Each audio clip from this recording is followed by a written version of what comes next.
Hoy vamos a hablar de un tema que a mí me fascina, que fue mi especialidad y mi subespecialidad por muchos años, que es la inmunohematología. Y vamos a comenzar por ahí, fíjense. El nombre práctico de la inmunohematología es medicina de transfusión. El nombre popular es banco de sangre. Entonces yo podría decir, yo me especialicé en banco de sangre, me especialicé en medicina de transfusión. Pero la especialidad formal es inmunohematología. Pensemos en eso un momento porque ahí está mucho de lo que vamos a hablar. Inmunohematología. La sangre, hemato, es el órgano efector del aparato inmune. Pero al mismo tiempo la sangre, con todas sus membranas, con todos sus antígenos, es un objeto del aparato inmune.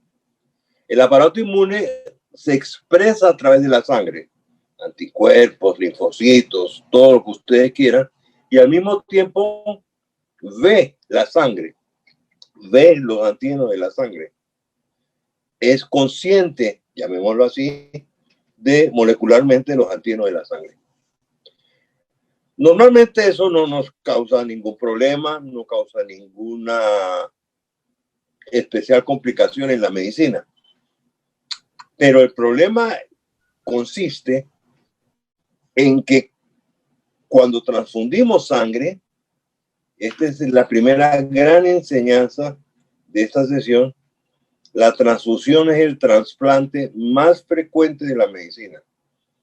Estamos trasplantando con cada transfusión un tejido vivo con múltiples antígenos, con millares de antígenos. Entonces el aparato inmune que recibe la sangre lo ve y reacciona frente a él. Entonces la inmunohematología es como si la inmunología es la luna, la inmunohematología es la cara oculta de la luna. Todos hemos recibido cursos de inmunología, sabemos lo que hace el aparato inmune, pero lo hace a través de la sangre. Y esta sangre, con todos sus antígenos, macromoléculas, membranas, células, receptores, etcétera, proteínas, es visto por el aparato inmune. Y esto nos damos cuenta cuando transfundimos. Cuando yo hice patología, al comienzo, yo veía con cierto desprecio, menosprecio diría yo, el banco de sangre, porque los profesores que hacían banco de sangre eran como los que menos trabajaban, los menos brillantes, los menos famosos.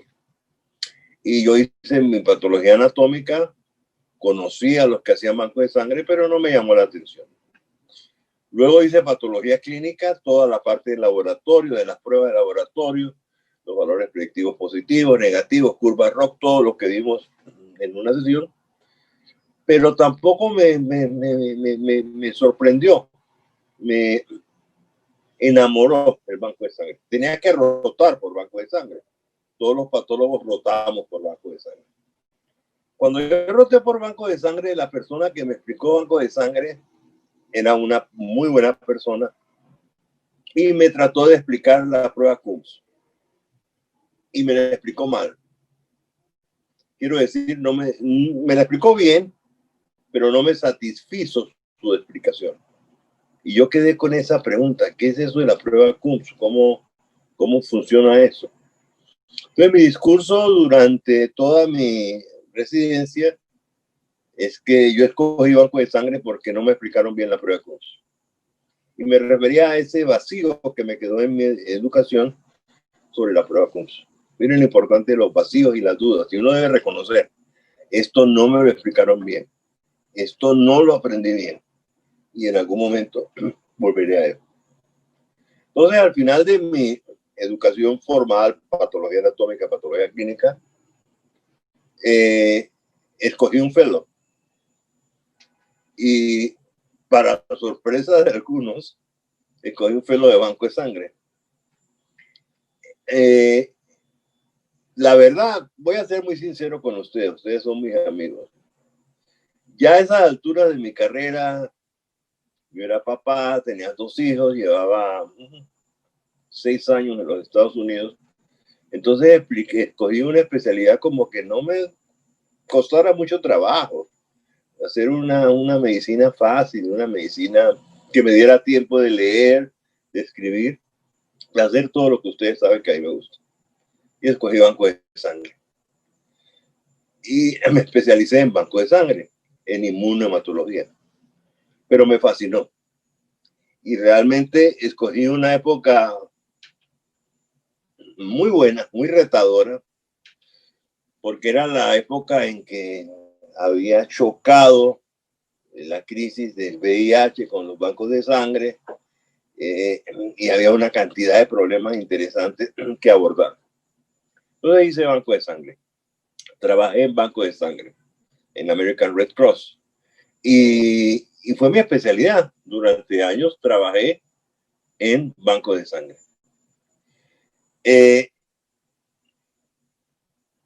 Vamos a hablar hoy de banco de sangre, de medicina de transfusión, pero desde una óptica histórica, porque yo creo que es la mejor manera de ver los problemas. En Blackboard tienen el primer tomo de un libro de muchos autores latinoamericanos e internacionales sobre banco de sangre.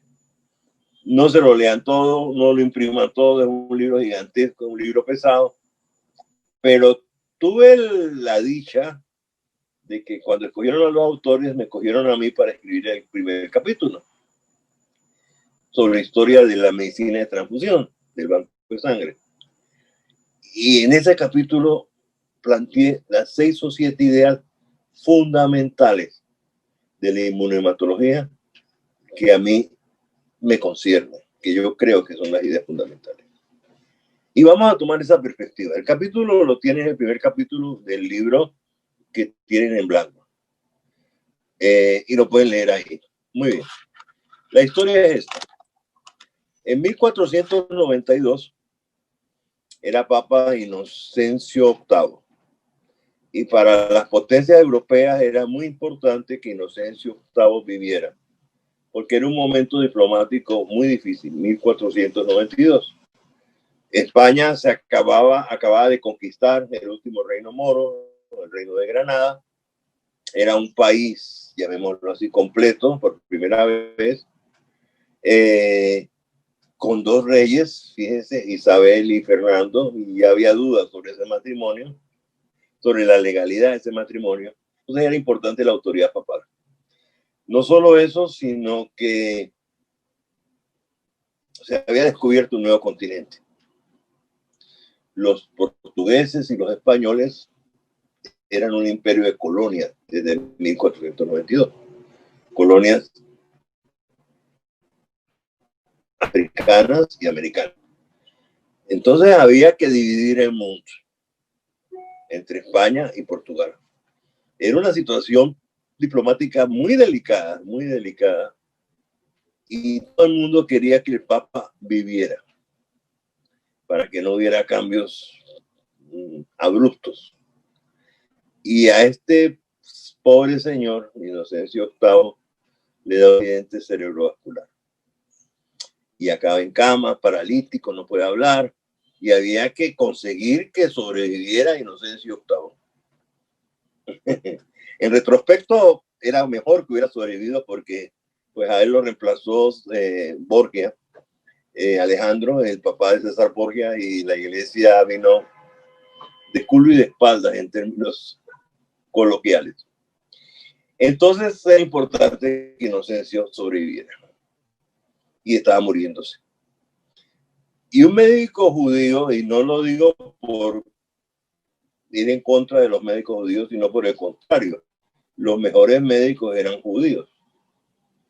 Un médico judío aconsejó darle sangre a Inocencio para que reviviera, llamémoslo así.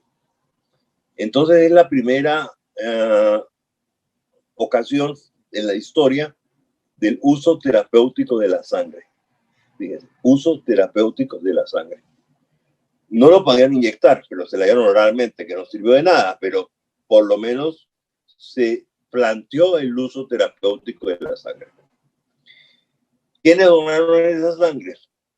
3 jóvenes judíos a los que se les sacó la sangre y murieron. Y a esos jóvenes se les pagó, me imagino que a los papás, porque ellos murieron. Entonces los donantes de sangre, llamémoslo en nuestro lenguaje moderno, fueron estos 3 muchachitos judíos. Inocencio no mejoró, murieron los donantes y ahí acabó. Esa es la leyenda.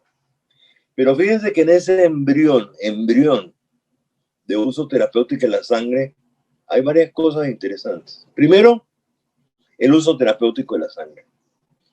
¿Cuándo debemos usar la sangre como tratamiento para las enfermedades? Esa es la primera gran enseñanza que quiero que ustedes recuerden. Uno debe transfundir sangre cuando necesita transfundir sangre, no por otras razones.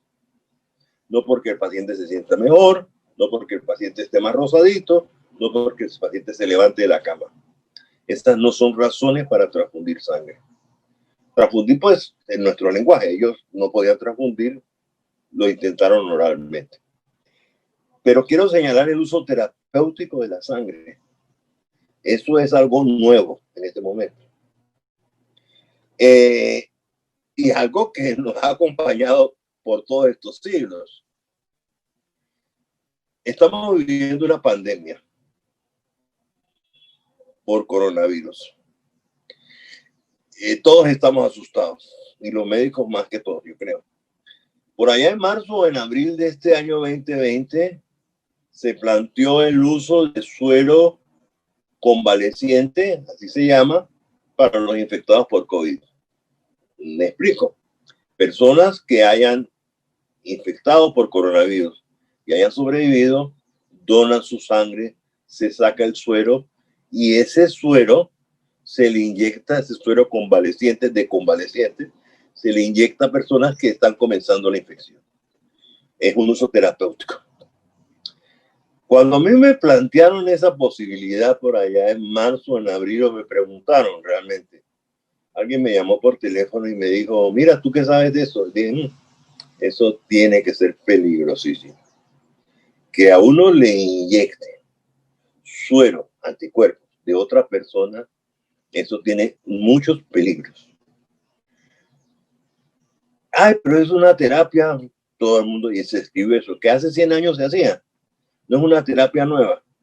Le dije, hace 100 años se hacía para infecciones bacterianas. Se usaban sueros. Todavía se usa el suero antidifterico. Pero había complicaciones.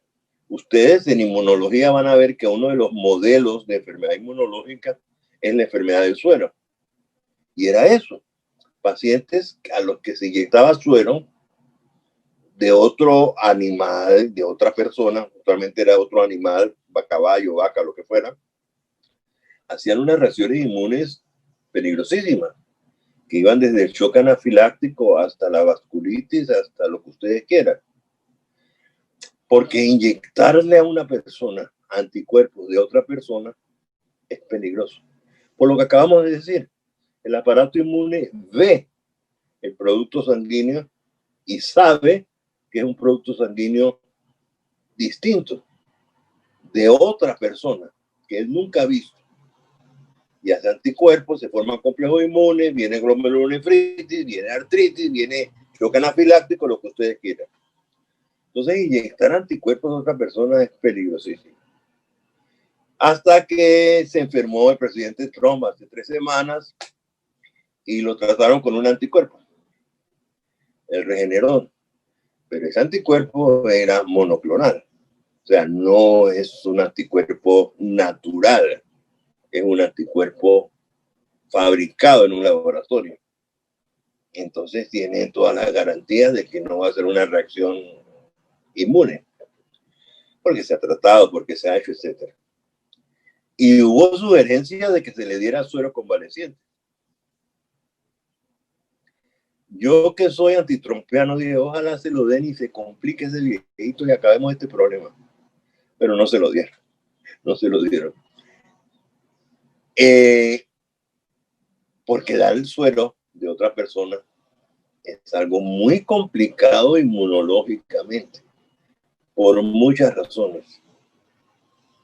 Ustedes que acaban de pasar por la inmunología, yo le dije a aquella persona que me dijo en marzo, dije, mira, ¿qué tal que le den ese suero a una persona que no tiene IgA, que genéticamente no construye IgA?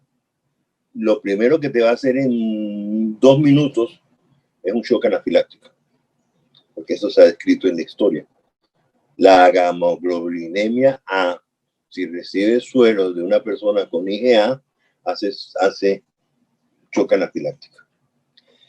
Entonces, el uso terapéutico de la sangre tiene problemas. No se olviden de eso jamás. La sangre no es un líquido rojito, siempre bueno, natural. No, la sangre es un órgano vivo con un montón de diferentes antígenos, diferentes a la persona que recibe, con capacidad de hacer todas las complicaciones que hace un trasplante. Uno puede hacer reacción, trasplante contra huésped después de una transfusión. Uno puede hacer infecciones, por supuesto. Por ejemplo, el VIH, que ya no ocurre, transmitido por sangre. Uno puede hacer un montón de reacciones inmunes que van desde la urticaria hasta la fiebre posttransfusional, hasta el temido síndrome de injuria pulmonar asociado a la transfusión, TRALI. Parecido a lo que vemos en COVID, parecido. Una persona que tiene TRALI, Transfusion Related Acute Lung Injury, injuria pulmonar asociada a la transfusión, hace algo muy parecido a lo que hacen los pacientes con COVID. Consolidaciones pulmonares, en vidrio esmerilado, en forma de mariposa, con hipoxemia, pueden morir, etc. Entonces eso no es fácil. ¿Qué pasó este año? Algunas clínicas famosas, prestigiosas, le metieron plata al suero anticonvaleciente. Suero de convalecientes, de pacientes convalecientes. Hablo específicamente de la clínica Mayo.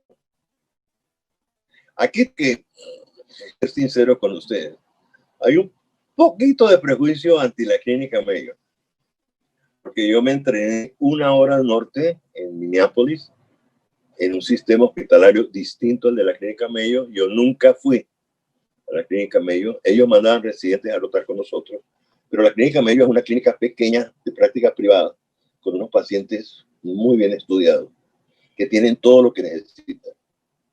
Yo trabajaba en una universidad gigantesca, en una ciudad gigantesca, Minneapolis-Saint Paul, con unos problemas muy distintos. Entonces tengo un poquito de prejuicio ante la clínica Mayo, tengo que confesar.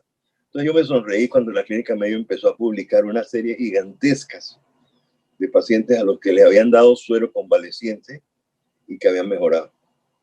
Y me sonreí más hace 2 días cuando se acaba de publicar un estudio gigantesco que prueba que el suero convaleciente no evita que los pacientes vayan a la UCI, no evita el agravamiento de la enfermedad y no sirve de mucho. Y no sirve de mucho. Pero bueno, se pensó dárselo al presidente Trump. Entonces, la primera gran idea es que el uso terapéutico de la sangre es muy limitado. Debe ser muy limitado. La segunda idea es, ¿para qué da uno sangre? Al pobre Inocencio VIII se la dieron para que reviviera, para que no se muriera, para que estuviera ahí sentadito mientras se acababan unos tratados. Esas no son razones para dar sangre. Esas no son razones para usar sangre como instrumento terapéutico. Uno usa sangre como instrumento terapéutico cuando hay hipoxemia tisular. Uno no lo puede usar. Miren, ya les hablo en lenguaje moderno. Para sustituir volumen perdido. Uno no lo puede usar para subir la presión arterial. Uno no lo puede usar en la transfusión para que el paciente esté rosadito. No, señora. No, señor. Uno debe usar sangre cuando hay hipoxemia tisular. Y hay criterios para esto. Hay criterios para esto. Porque la sangre tiene peligros, tiene peligro. Esto es paradójico en mi carrera, porque yo estudié banco de sangre y mi primera función como fellow de banco de sangre era convencer a los médicos que no usaran sangre en exceso. Miren lo curioso. Yo trabajaba en un sitio donde se recogía sangre, donde se le hacían pruebas a la sangre, donde se entregaba sangre a quienes la necesitaban. Pero al mismo tiempo tenía que estar continuamente hablando con los médicos para que no usaran sangre en exceso. Esto me dio cierto aire de testigo de Jehová. Y un cirujano una vez me dijo, ¿tú te convertiste en testigo de Jehová o qué? No, yo no soy testigo de Jehová.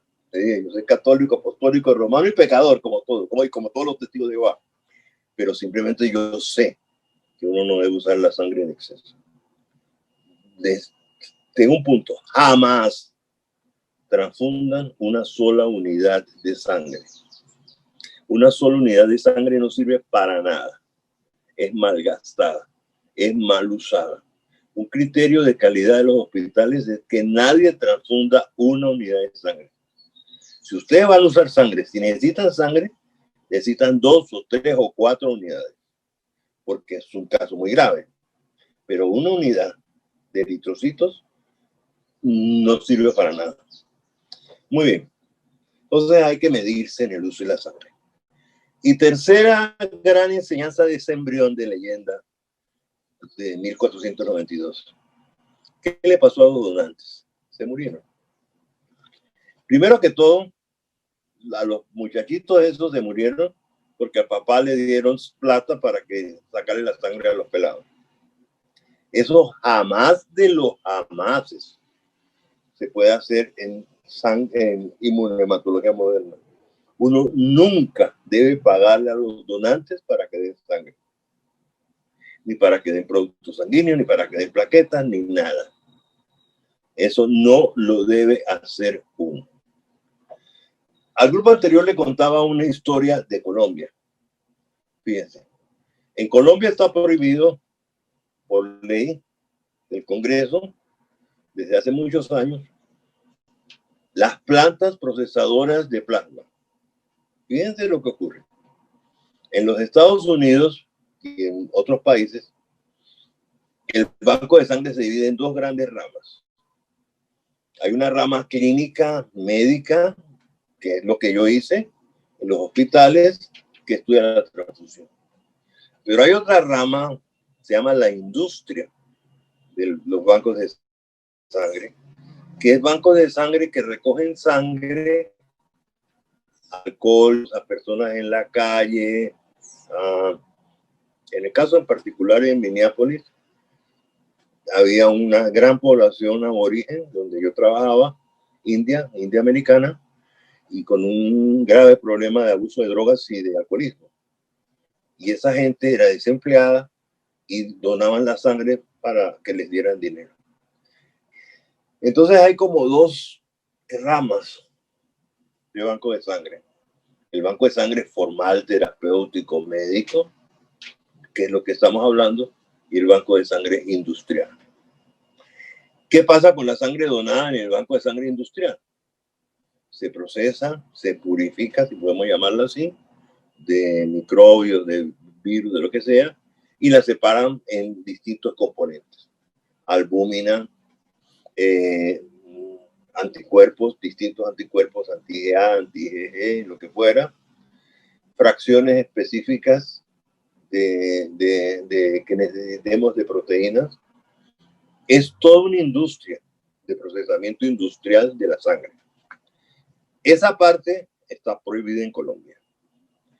¿Por qué está prohibida en Colombia? Cuando yo regresé a los Estados Unidos, para mí eso fue un escándalo, porque en el banco de sangre necesitamos que esa gente haga albúmina, por ejemplo. Para mí fue un escándalo. Yo dije, bueno, pero ¿por qué no podemos tener una industria procesadora de albúmina humana? Y la historia fue esta. Un laboratorio internacional, una empresa internacional, no voy a decir el nombre. En los años 70 del siglo pasado vino a Colombia a recoger plasma de los donantes colombianos, porque se necesitaban todas esas fracciones proteicas para la guerra de Vietnam. Albúmina, por ejemplo, vamos a citar la más comercial, albúmina. Entonces abrieron sitios de recoger sangre y le pagaban plata a los donantes de sangre de Colombia. Como nosotros los colombianos somos más vivos que todos, la gente empezó a donar sangre un día y otro día y otro día con mentiras. No, yo no he donado nunca sangre, volvían a donar sangre. Yo no he donado sangre, volvían a donar sangre, para que le dieran más y más y más dinero. Hasta que la gente en la fila, si ustedes van a los Estados Unidos y pasan por una planta procesadora de plasma, van a ver que todas las mañanas hay una fila de gente tratando de vender sangre. En esa fila, se formaron en Colombia esas filas, años 70, la gente se desmayó, hubo un señor que se desmayó, se golpeó la cabeza, hubo sangre, pasó a la prensa, eso fue un escándalo, ¿verdad? Y se prohibió la donación comercial de sangre. A mí me parece una cosa buena, pero tampoco podemos exagerarla. La verdad, ¿qué pasó? Los donantes colombianos empezaron a donar sangre por dinero. Yo no quiero creer que eso pase todavía en nuestros hospitales, que haya donantes pagados, pero sí los hay. Sí los hay. Yo recuerdo un caso tristísimo de una niña que adquirió una infección post-transfusional por un donante. Yo fui a investigar el donante, yo personalmente fui a investigar el donante, nunca lo encontré. Y resultó que el donante estaba preso. El donante era una persona que había estado en prisión y que había salido, por supuesto, sin trabajo, sin tal, y que había mentido para donar sangre. Eso no debe ocurrir, pero ocurre. Entonces, el primer deber de un médico es evitar que el donante sufra daño. Evidentemente, en 1492 eso no les preocupaba nada y esos 3 muchachitos que donaron sangre murieron. Y el Papa también murió, pero bueno, pasó eso a la leyenda. Muy bien. La cosa siguió funcionando. A finales del siglo XVI, un médico discípulo de Paracelso ya plantea formalmente, pueden leer esto en el capítulo primero, transfundir sangre. Él dice, se construirán tubos delgados de plata que se colocarán entre una arteria y otra y se pasará sangre de una persona a otra persona.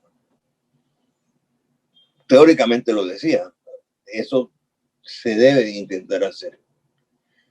No se hacía o no se hizo en aquel momento porque no había tubos de plata suficientemente delgados, cánulas, para entrar en arterias sin conectarlas. No hubo conectores suficientemente delgados. Pero las cosas mejoraron. Eso ya era a comienzos del siglo XVII, años 1600. Y el siglo XVII es el siglo de la ciencia y de la técnica. Un montón de cosas que nosotros usamos se hicieron en el siglo XVII y que se hicieron en medicina específicamente. Por ejemplo, el reloj pequeño para medir el pulso, pero bueno. Entonces, llegó el siglo XVII. William Harvey, publica el gran descubrimiento que cambia la medicina por completo, que es la circulación de la sangre. Todo el mundo quedó abrumado por el descubrimiento de Harvey y la pregunta que todo el mundo hacía es cómo se mueve el corazón para impulsar la sangre. Y el corazón siempre se mueve, siempre se mueve, siempre se mueve, siempre late, siempre late, siempre late. ¿De dónde ocurre eso? Descartes decía que la sangre circula en una circulación perpetua. Entonces la gente se obsesionó un poco con los movimientos del corazón. De hecho, el libro de Harvey es de motu cordis, del movimiento del corazón. Pero fíjense que el modelo fisiológico es que la sangre deja de ser un producto continuo del cuerpo, algo que el cuerpo. Entonces, el descubrimiento de Harvey cambia por completo el modelo que tenemos de cómo funciona el ser humano. La sangre es un volumen constante. Inmediatamente después las cosas siguen mejorando. Inglaterra tiene una cantidad de gente que son unos científicos de primera muy importantes. Estoy tratando, perdón, de que me vean. Bueno, ¿me ven, verdad? ¿El video está funcionando? Bueno. Sí, profe. ¿Me ven? Bueno, muy bien. Inglaterra tiene una cantidad grande de científicos, Sir Richard Newton, Boyle, Hooke, etc. Y unas personas que trabajan en todo, son polímatas, son unos expertos. Y hay uno, Christopher Wren, muy sabio, arquitecto, hizo la Catedral de San Pablo para los que vayan a Londres, que idea unas cánulas delgadísimas, metálicas, que se pueden meter en las arterias. Y un discípulo de él, Lower, lo hace con animales. Con animales, perros, en el caso de Lower, y le mete cánulas muy delicadas en las arterias. Y hace un experimento famoso. Con un perro vivo, le mete la cánula, le saca toda la sangre, el perro cae inconsciente, a punto de morir, y Lower le inyecta toda la sangre de nuevo y el perro revive.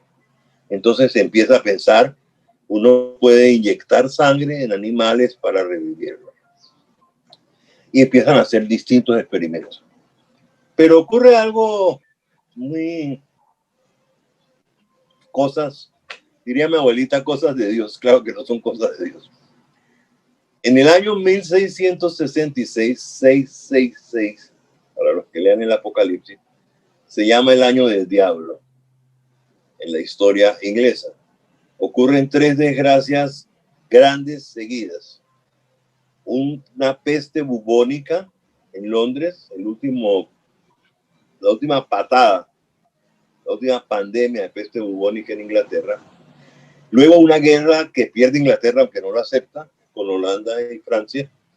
Y finalmente, para rematar el año, un incendio en Londres que acaba con la tercera parte de Londres, literalmente. Y los ingleses quedan, es el año del diablo, pasaron 3 desastres y todo queda desordenado. Y se había fundado ya la primera sociedad científica, la Royal Society en Londres. Y suspende los experimentos que se están haciendo, no se hacen más. La gente cogió para el campo, la gente salió de Londres y no se hicieron experimentos. Lo de la salida del campo es interesante. Yo acabo de leer ayer un libro que se llama 1666 de un historiador sobre ese año y dice algo que yo lo había comentado como leyenda, pero ella lo comenta como verdad. Isaac Newton sale a su finca familiar en Essex. Era una finca, su papá cultivaba manzanas. Él se sienta debajo de un manzano, ve caer una manzana y comienza a pensar en la ley de gravedad. Eso se cuenta como una leyenda, pero parece que fue verdad, curiosamente. Entonces se suspenden las ciencias en Londres, el avance de la ciencia. Y los franceses, que seguían todo lo que ocurrió en Inglaterra muy detalladamente, yo pienso que por envidia, en parte, los franceses envidiaban el desarrollo científico y tecnológico de Inglaterra.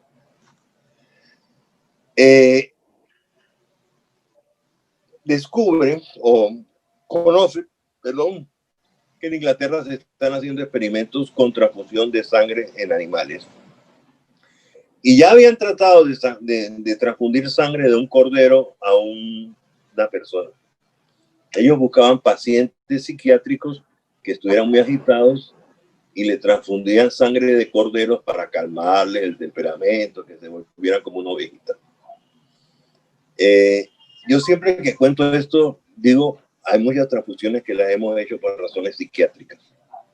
El paciente está mal, dice que se siente mal, está quejándose y acaba el médico transfundiéndolo, como para quitárselo de encima. Yo no digo que eso, a ver, eso es malo, eso no debe ser así, sí, pero también pienso en un mea culpa, ¿no? Cuando uno transfunde sangre, volviendo a lo que decíamos, hay muchas reacciones post-transfusionales. Y una reacción post-transfusional frecuente es la urticaria. La gente le aparecen lesiones urticariales con mucha picazón en el cuerpo. Y cuando yo era fellow de banco de sangre me llamaban por esas reacciones a cada rato y tenía que subir a ver al paciente que no fuera otra cosa. Y yo me aburría. Entonces le daba al paciente uno de esos antihistamínicos buenos, de esos que producen sueño. Y el paciente, además de calmarse la urticaria, se dormía y no jodía más. Entonces yo también caí en manejar a los pacientes casi psiquiátricamente para que no me molestaran. Bueno, muy bien. Los franceses entonces oían que los ingleses estaban haciendo eso. Y había un médico joven, Denis, que había llegado a París y quería hacerse famoso. Es interesante que en los bancos de sangre y de transfusión siempre han atraído gente que se quiere hacer famosa. En mi generación nos tocó la pelea entre Galo y Montañé por el VIH. Y si ustedes hubieran ido, como yo fui, a una conferencia de Galo de Montañé, eso era un Hollywood. Eso era Hollywood. Muy bien. Entonces Denis quería hacerse famoso y empezó a pensar hacer eso, reproducir en París eso que hacían los ingleses. Entonces empezó a buscar un paciente también agitado, agresivo, violento, al cual lo pudiera transfundir sangre de cordero o de oveja para calmarlo. Y había un señor que se llama Morois,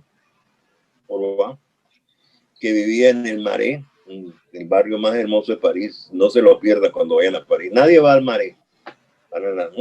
No hablemos de los turistas malos, pero ustedes sí vayan al Marais. El barrio más hermoso de París. Entonces este señor vivía allá y la verdad es que sí, era difícil de manejar el señor. La señora decía que salía por la noche medio desnudo, gritando. Y yo creo que el señor era como de rumba dura. Entonces estaba entre alcohólico y paciente mental y vaya usted a saber qué. La mujer no lo sabía cómo manejar y lo llevó donde Denis. Y Denis le dijo, bueno, hagámosle una transfusión de cordero. Este es el punto clave. Entonces llevan al pobre señor Morois, Monsieur Morois, y lo llevan donde Denis y lo amarran en una silla y le transfunden sangre de cordero. Cogen una abeja de la mano, del brazo, le ponen una cánula, cogen un cordero, le sacan sangre y se la meten para aplacar al señor Morois. Y por esto, por aquello, por lo demás allá, el señor Morois se calmó un poquito y estuvo 2 o 3 semanas como bien portado. Pero a las 2 o 3 o 4 semanas empezó a portarse mal de nuevo. Y la esposa lo llevó al mismo médico, al médico Denis. Y el médico Denis dijo, bueno, hagámosle otra transfusión de sangre de cordero a ver si lo calmamos por completo. Y lo sientan. Esta es descripción de Denis. Fíjense lo que pasó. Lo sientan, lo amarran, canalizan la vena, cogen sangre de la oveja y se le empiezan a pasar al señor Morois. Y dice Denis que el señor empezó a agitarse, a decir, quítenme eso, quítenme eso, quítenme eso, a sudar, tenía fiebre, estaba sudando, a quejarse de dolor en la parte baja de la espalda, lumbalgia, y orinó. Y palabras de Denis, orinó una orina oscura como el hollín, como las cenizas de la ventana. Entonces, ¿qué pasó? Fíjense lo que pasó. Esta es una descripción interesantísima de una reacción hemolítica aguda. El señor Morois nunca había tenido eritrocitos de carnero en su sistema. Le meten eritrocitos de carnero y el aparato inmune hace anticuerpos contra los eritrocitos de carnero. El señor Morois se calma un poquito y 3 o 4 semanas después le vuelven a meter eritrocitos de carnero. El aparato inmune ya tiene anticuerpos contra el eritrocito de carnero. Entonces, cuando entran estos eritrocitos, los anticuerpos llegan y ¡pram!, los destruyen. Hemólisis. Hemólisis aguda. Reacción hemolítica aguda.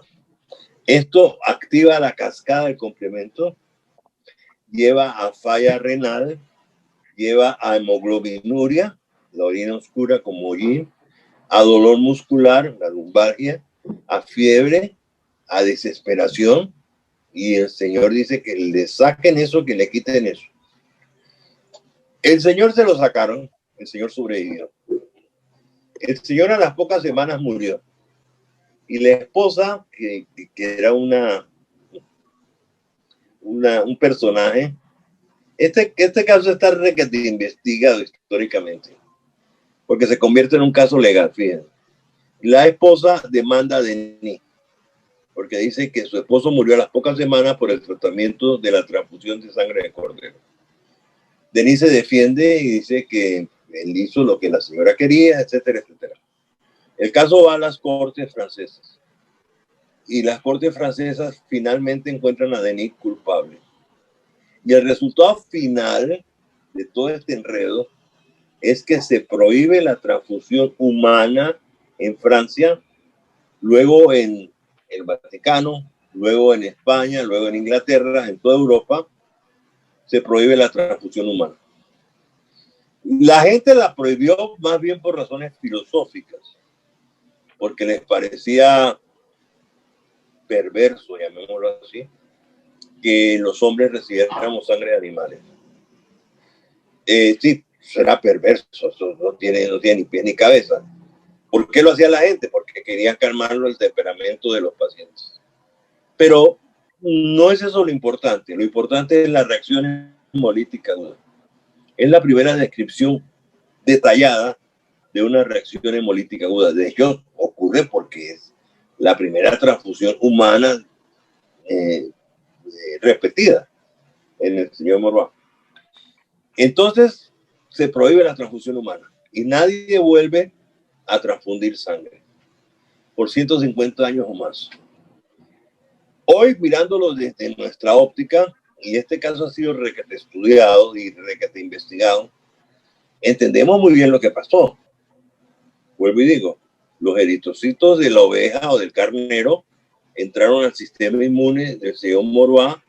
Él fue haciendo anticuerpos. La primera transfusión no le pasó nada.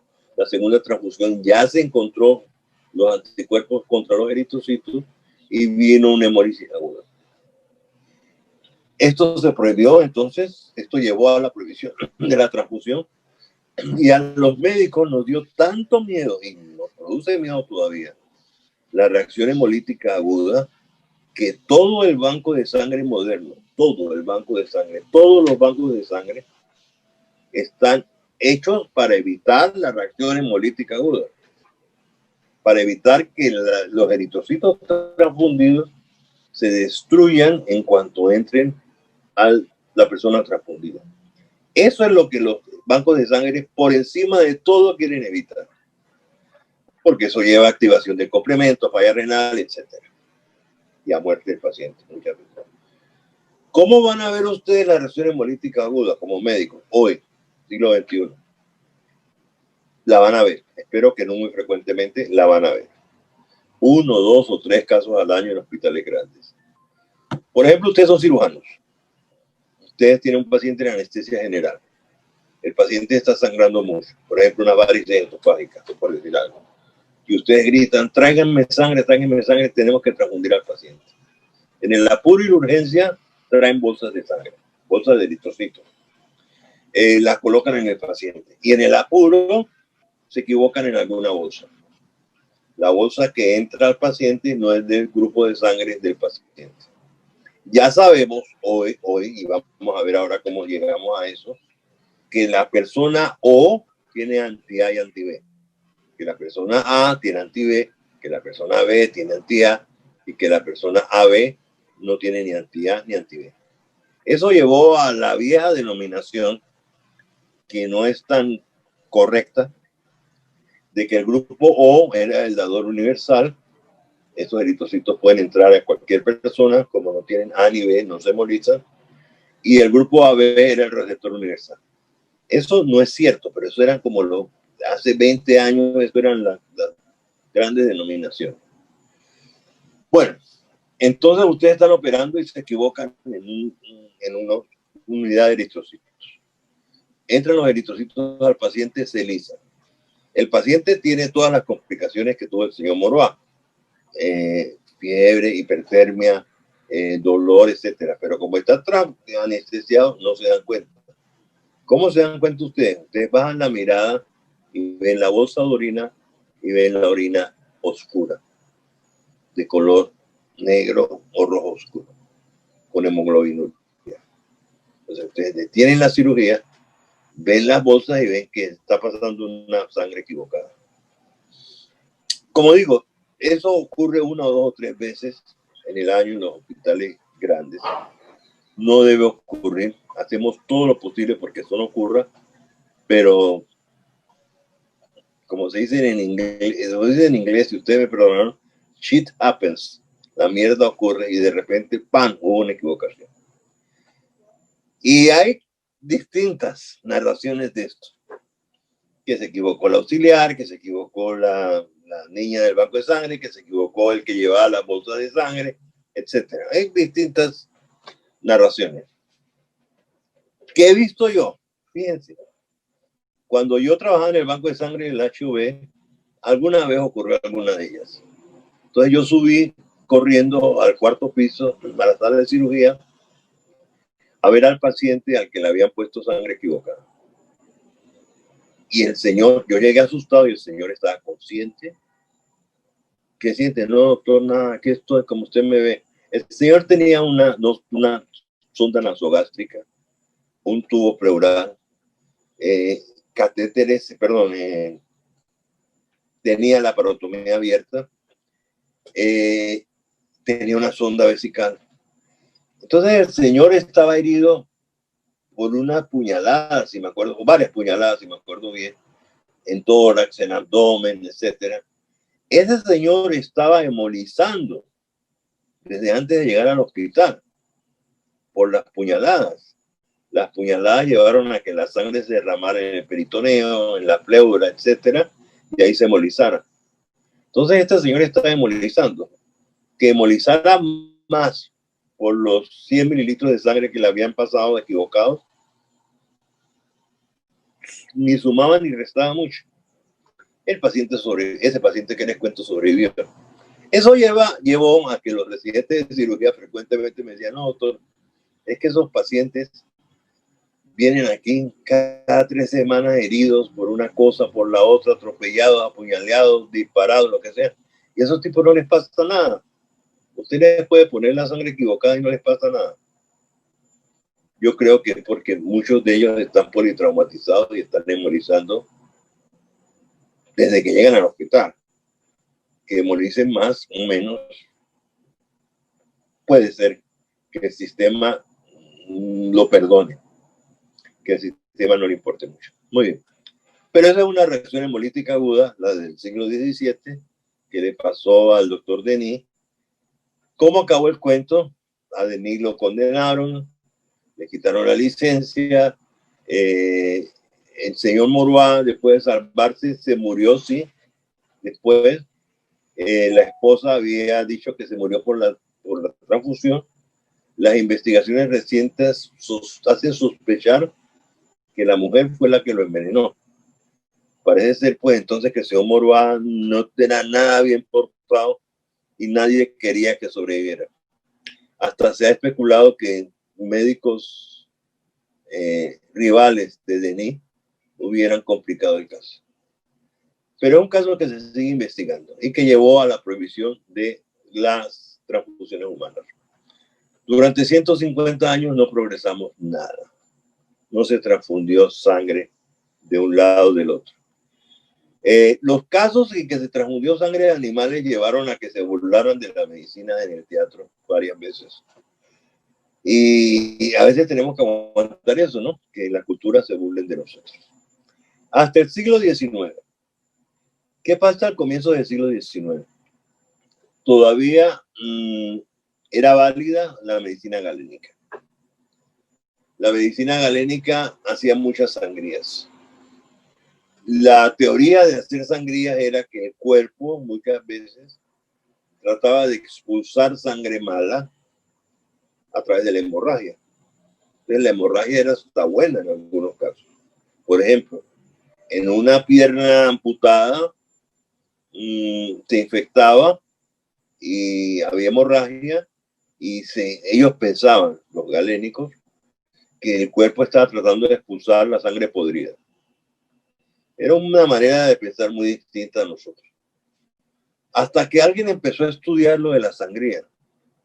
Y ese fue el célebre Pierre Louis en Francia. Y este joven, era un joven, empezó a seguir los casos de los pacientes a los que se les había hecho sangría y cuántos mejoraban y cuántos no mejoraban con su método numérico, decía él, y descubrió que la sangría no servía para nada. Que sangrar a un paciente no ayudaba en nada a la recuperación del paciente. Él publicó esto y de nuevo los colegas se cayeron encima, que él estaba yendo en contra de la medicina, etc. Pero llevó un cambio paradigmático. La hemorragia ya no era una, a ver si lo digo así, una opción del cuerpo, sino era algo que debíamos evitar los médicos. Para nosotros es obvio, pero para ellos no lo era. Por ejemplo, fíjense en las hemorragias postparto, que aquí vino el cambio. Una mujer da a luz y empieza a sangrar del útero. Esas hemorragias son terribles. Los médicos pensaban que el cuerpo de ella, estaba tratando de expulsar sangre podrida. Entonces, de hecho, había que ayudarlo a expulsar sangre podrida. Y a la pobre señora, además de sangrar por el endometrio recién puerperal, le hacían sangría por un brazo o por el otro brazo. Era algo que a nosotros nos parece absurdo, pero esa era la manera de pensar de ellos. Hasta que hubo un médico joven, James Blundell, médico que había estudiado en Edimburgo. Insisto que los médicos inteligentes del siglo XIX todos estudiaron en Edimburgo. Yo me burlaba esta semana, una sobrina mía está que sale para hacer posgrado en Edimburgo, desde Panamá, y yo le decía, voy a decir en la próxima clase que yo tengo una sobrina que va a estudiar en Edimburgo, porque ahí han estudiaban los mejores médicos del siglo XIX. Entonces cumplo diciendo que mi sobrina se va para Edimburgo. Bueno, entonces este señor había estudiado en Edimburgo y él pensó al revés. Pensó out of the box, como se dice en inglés, fuera de las creencias usuales. Él dijo, es imposible que una señora después del parto sangre hasta morir. Yo lo que voy a hacer es, pensó él, recoger la sangre en un plato y cuando esté sangrando, cogerle el brazo y meterle esa sangre. Hacerle una transfusión autóloga. Las transfusiones autólogas son las transfusiones de la sangre sangrada, llamémoslo así, por el cuerpo, en el abdomen o donde fuera. Hasta hace esto yo creo que ya no se hace, sinceramente les digo. Pero hasta hace unos años fue una opción. De hecho, había máquinas lavadoras de eritrocitos. Por ejemplo, yo voy a operar un abdomen y el paciente empieza a sangrar y sangre en la cavidad abdominal. Le pongo un tubo en la cavidad abdominal, me llevo toda esa sangre, la meto en una maquinita, era una maquinita redonda con sus rueditas al lado de la sala de cirugía, y hace y lava los eritrocitos. Me acuerdo de la maquinita porque yo la vi funcionar, la arrastré hasta quirófano, ¿no? Eso no servía de nada. Los eritrocitos quedaban mal lavados, bueno, había otras complicaciones. cuando el cirujano pedía la máquina, ya era muy tarde para salvar la sangre. Había unos problemas muy interesantes.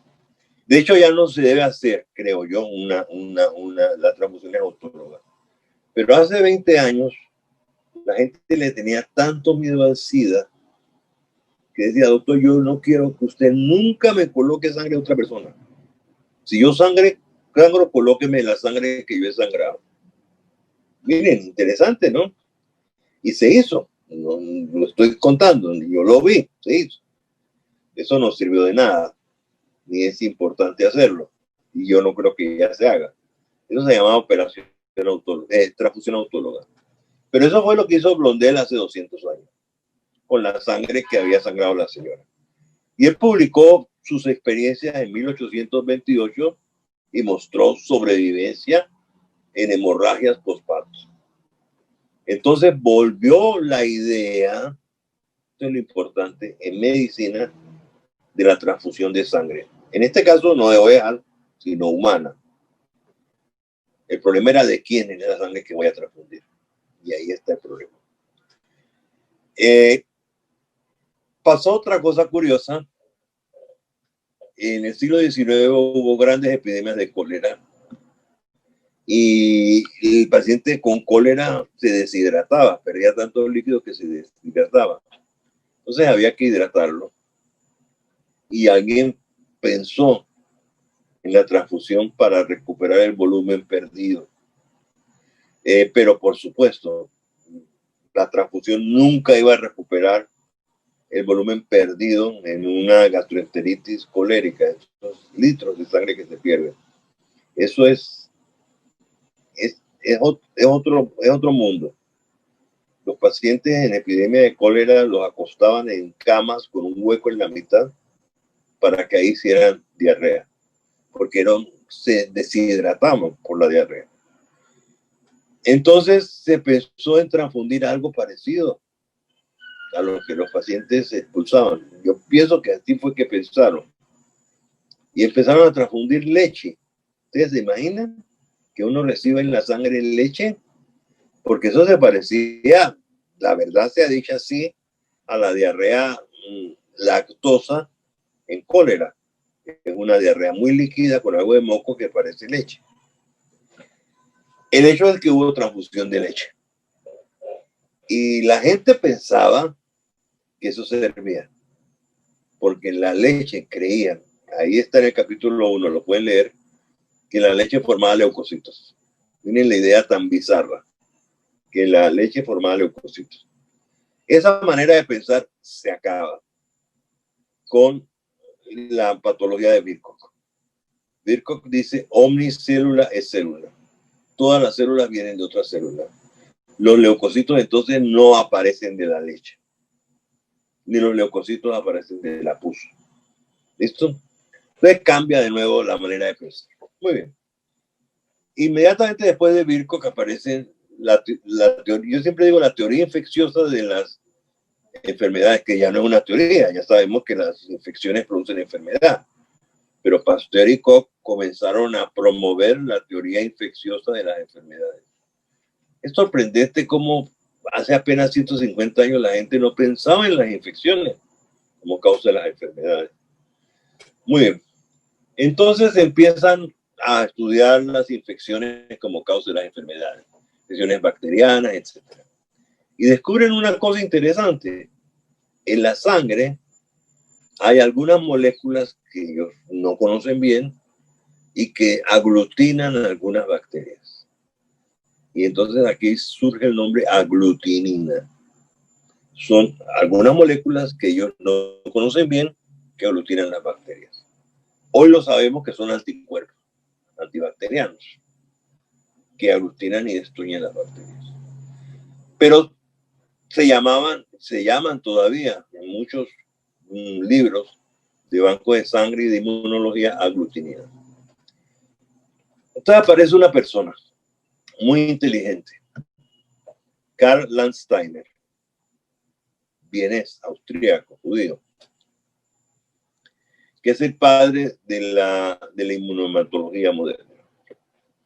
Y Landsteiner realmente no estaba interesado en los eritrocitos, ni en la transfusión.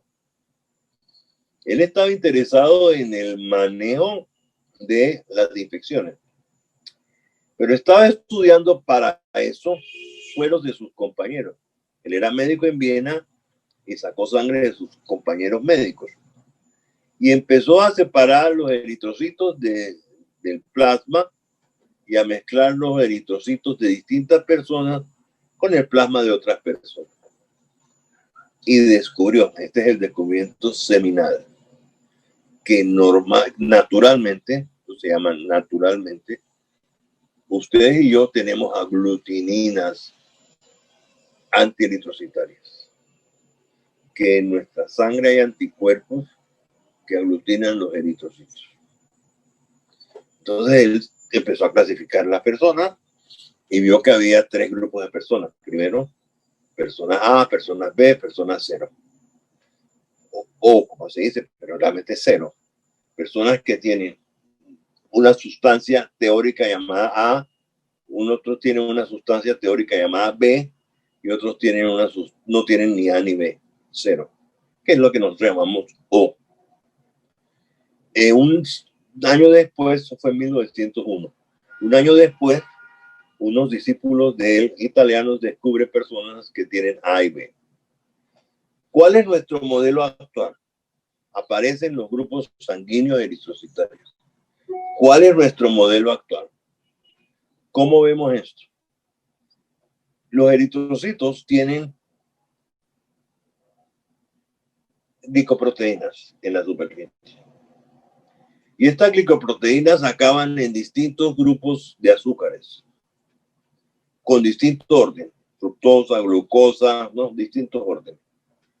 Y así estos distintos orden en la molécula definen distintas sustancias. Y hay una sustancia A, hay una sustancia B, ¿verdad? Que son los grupos sanguíneos A y B. Luego, como dije, O que no tiene nada y AB que tiene ambos. Y eso se hereda. Ya a estas alturas del juego ya se sabía un poco de la herencia mendeliana y entonces se vio que esto era hereditario. Y esto se contrapone al suero de las personas. Entonces la persona A tiene anti-B, la persona B tiene anti-A, la persona 0 tiene anti-A y anti-B, la persona AB no tiene ni anti-A ni anti-B.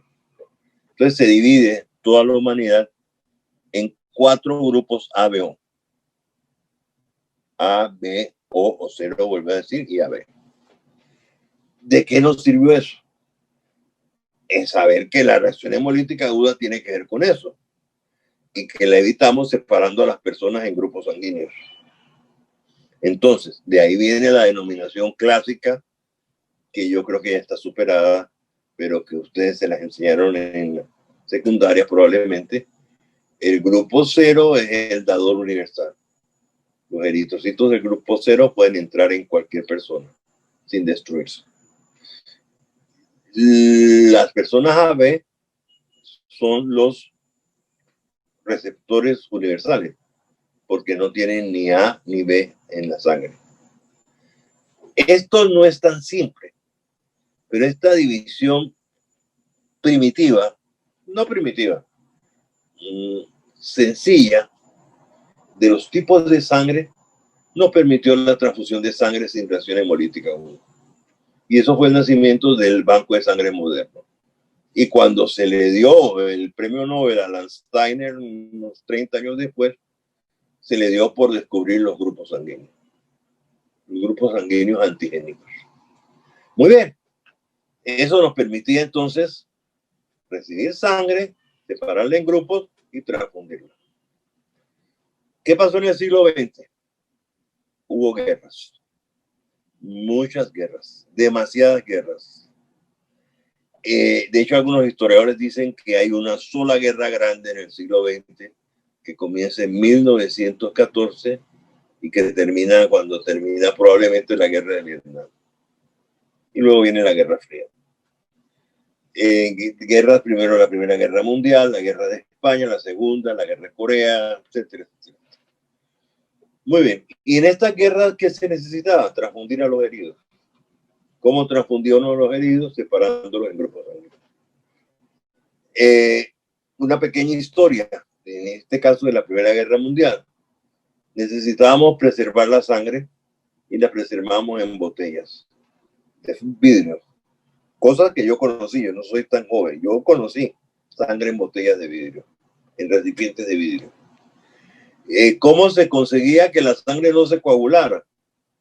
Se quelaba el calcio con citrato.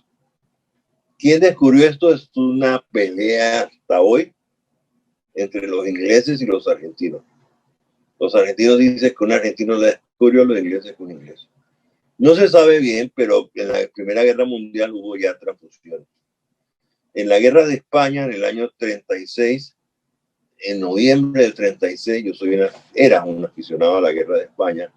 En la Batalla de Madrid se organiza el primer banco de sangre móvil. Al frente, en Ciudad Universitaria, se llevaba sangre para transfundir a los heridos en el frente. Y luego llega la Segunda Guerra Mundial, en donde se necesita sangre. Pero miren lo interesante de la Segunda Guerra Mundial. Los Estados Unidos, que es el país rico, tiene soldados muy lejos de los Estados Unidos, en Europa o en el Pacífico. Entonces hay que mandar sangre de los Estados Unidos allá, al Pacífico o Europa. Entonces, ¿cómo se manda la sangre? Primero que todo, los Estados Unidos necesitan una gran cantidad de donantes. Eso explica la cultura de donación de sangre de los Estados Unidos.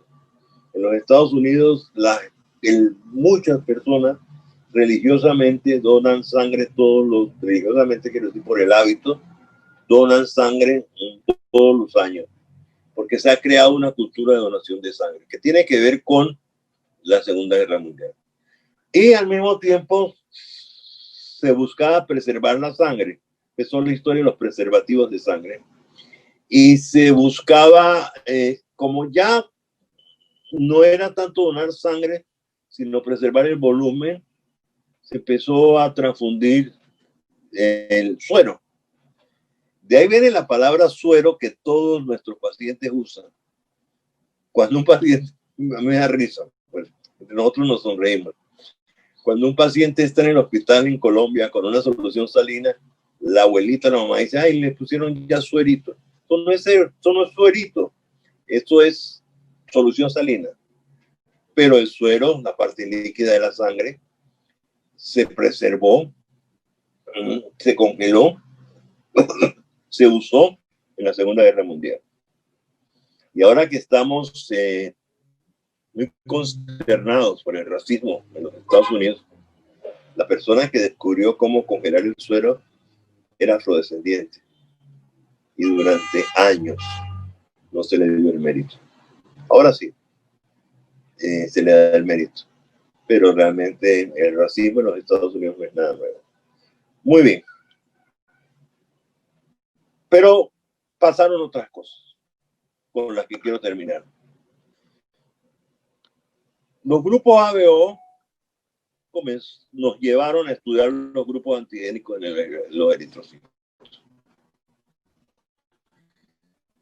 Y había una enfermedad en que el niño nacía hidrópico, hidrops fetalis. En las autopsias veíamos que los órganos estaban todos llenos de eritroblastos. Entonces se llama todavía eritroblastosis fetal. Y luego las observaciones de qué era lo que ocurría nos llevaron a la conclusión de que el niño en útero empezaba a hemolizar eritrocitos. ¿Por qué un niño en útero, en su mamá, empieza a hemolizar eritrocitos? Y lleva el extremo al hidros fetal y a la eritroblastosis fetal. Bueno, no se sabía, años 30 o 40, no se sabía. Pero me pasó una cosa, a mí esta historia me apasiona porque es muy interesante. Nos faltan dos temitas con los que terminamos, esto y el CUMS. Levin, un médico inglés, tuvo una paciente que desarrolló hidros fetalis. Y él quedó pues consternado. El niño murió, horrible la situación. Y él pensó, bueno, ¿qué pasó de extraño? ¿Qué pasó de raro? La señora durante el embarazo tuvo anemia y recibió una transfusión. ¿De quién recibió la transfusión? Del esposo. Fíjense, del esposo.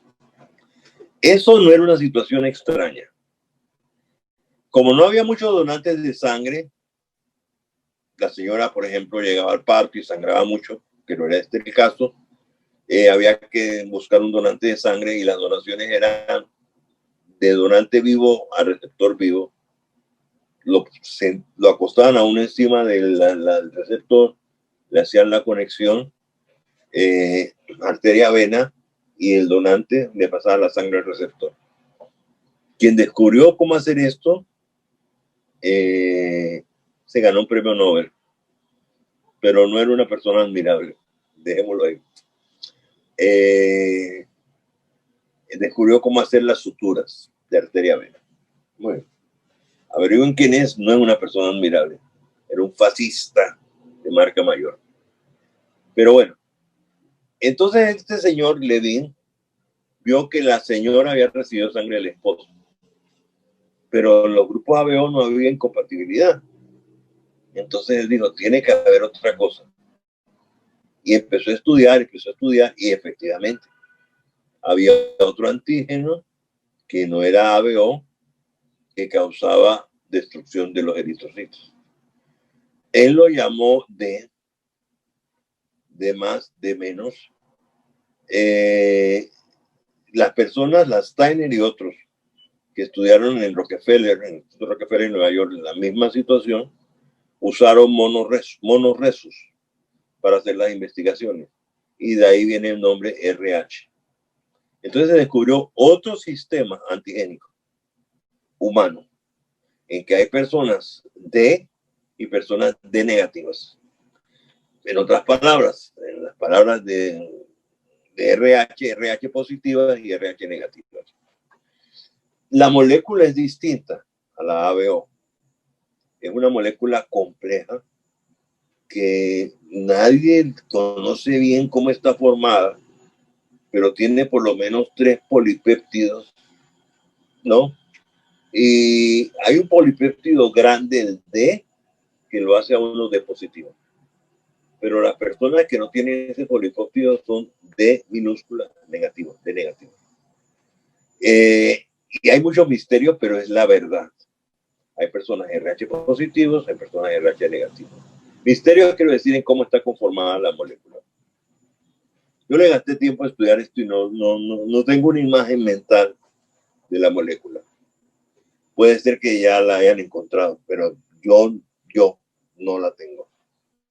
El hecho es que antigénicamente hay personas D positivas y de minúscula D negativas. D mayúscula, D minúscula, RH positiva, RH negativa. Entonces, el modelo que Levin descubrió es un modelo muy claro. Los eritrocitos del feto son positivos. La madre es negativa, RH negativa. Entonces los eritrocitos pasan a la madre, cosa que es frecuentísima, cosa que es parte del embarazo normal. Durante el embarazo normal, 1 gramo de tejido placentario, más o menos, que es tejido fetal, pasa al torrente sanguíneo de la madre todos los días. Entonces no es raro que la madre reciba eritrocitos RH positivos, que vienen de su feto. Entonces hace anticuerpos anti-D. Y estos anticuerpos anti-D pasan la placenta y destruyen los eritrocitos del niño en útero. El niño hace una hemólisis, hace una anemia extrema en útero. Esto lo lleva a falla cardíaca, que lo lleva a edema generalizado y el niño nace hidrópico, todo lleno de agua, grande, edematoso, porque tiene una falla cardíaca por anemia severa por destrucción de los eritrocitos. Entonces el modelo quedó completo. Y al mismo tiempo, el banco de sangre moderno, mis colegas en banco de sangre, descubrieron cómo se prevenía esto. ¿Listo? Con la famosa vacuna RH, que se da en casos de embarazo, en casos de abortos, para evitar esa situación. Bueno, vacuna no es vacuna, pero pues lo digo como lo dice la gente. Bueno, entonces esa fue una enfermedad, es la primera enfermedad común en el género humano, la eritrolactosis fetal, que el banco de sangre estudió y explicó por completo y ayudó a prevenir. En esos años 40 estábamos estudiando todos estos antígenos y anticuerpos, pero no teníamos como una prueba para estudiarlos. Entonces aparece el genial doctor Coombs. Yo siempre digo doctor Coombs porque era doctor en medicina veterinaria, no era médico. Sitúense en el momento. Había grandes grupos de caballos, vacas,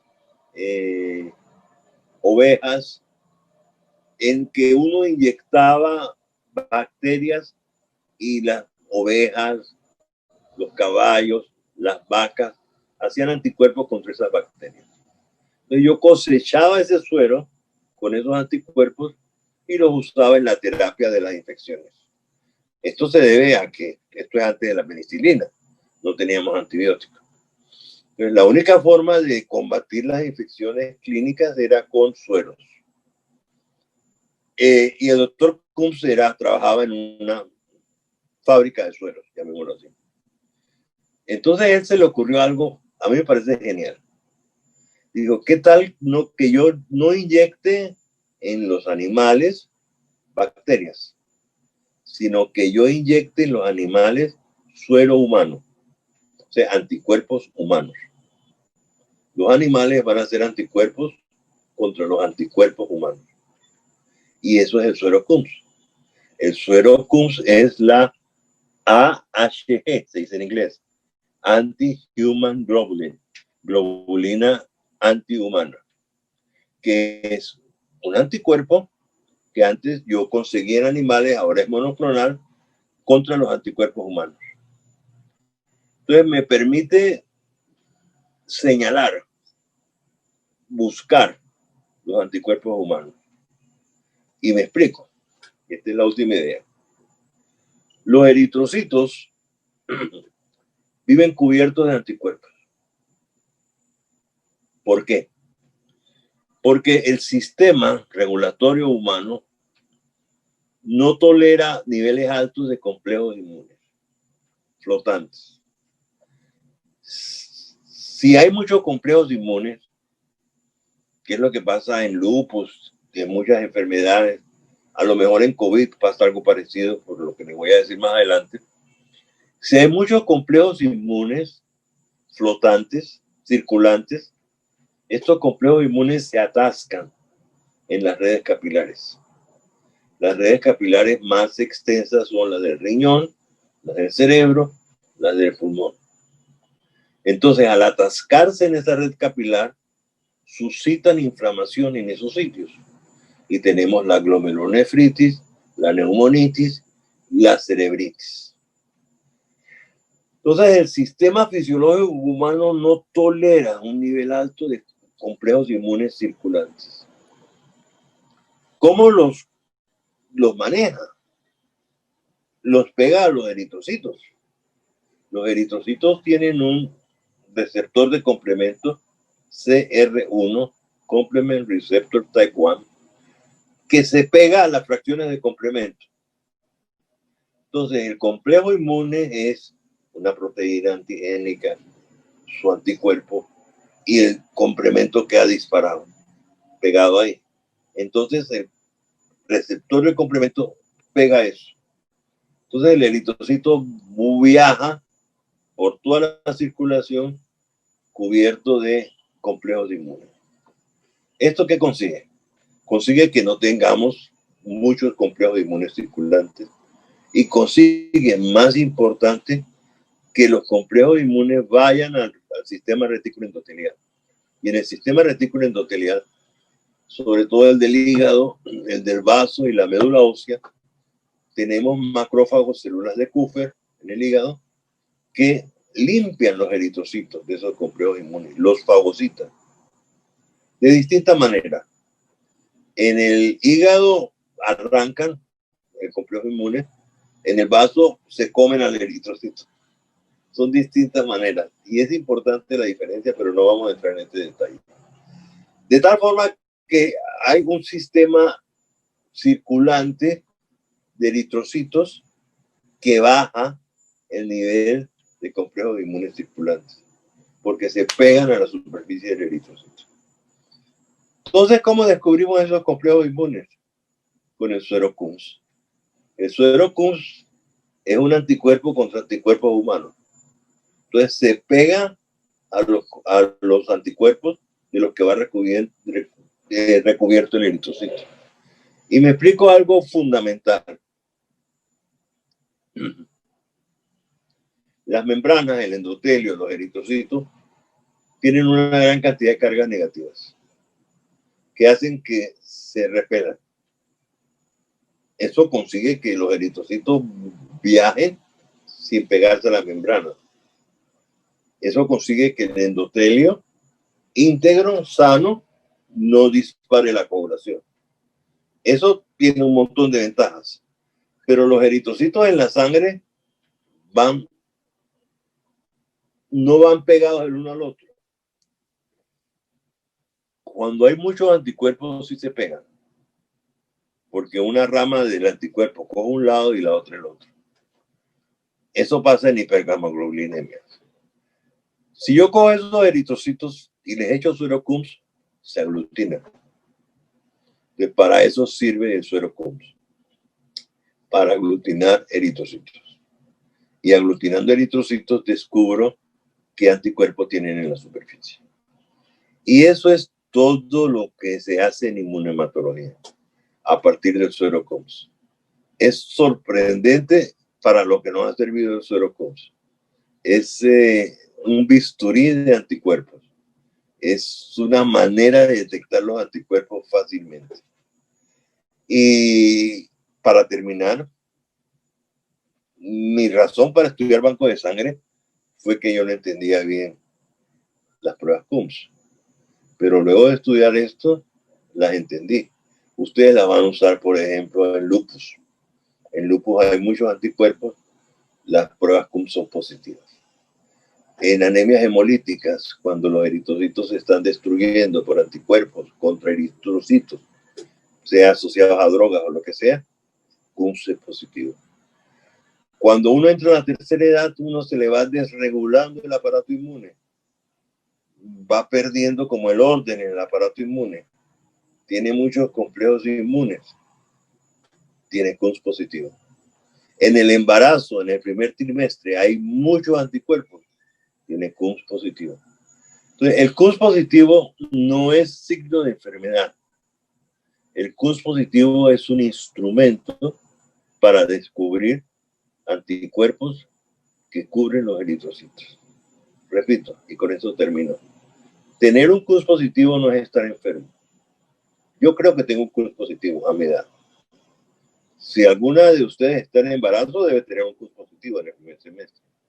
Si alguno de ustedes tiene enfermedades autoinmunes, por ejemplo, lupus, debe tener un Kunz positivo. Si alguno está haciendo anemia hemolítica, que es lo más probable, por alguna droga que ha tomado, o le han colocado algún antibiótico, va a tener Kunz positivo. Entonces, el Kunz positivo, esto es lo más importante para los médicos. No es signo de enfermedad. Es un dato que tenemos que tener en cuenta cuando analizamos la enfermedad. ¿Y qué significa el Kunz positivo? Que los eritrocitos están recubiertos de muchos anticuerpos, de muchos complejos inmunes, debido a muchas razones, como ya dije, enfermedades autoinmunes o lo que fuera. Bueno, muchachos, con esto he terminado. Hora y media, yo creo que quedó todo grabado, lo pueden revisar después, pero hemos hecho una revisión histórica de la inmunohematología.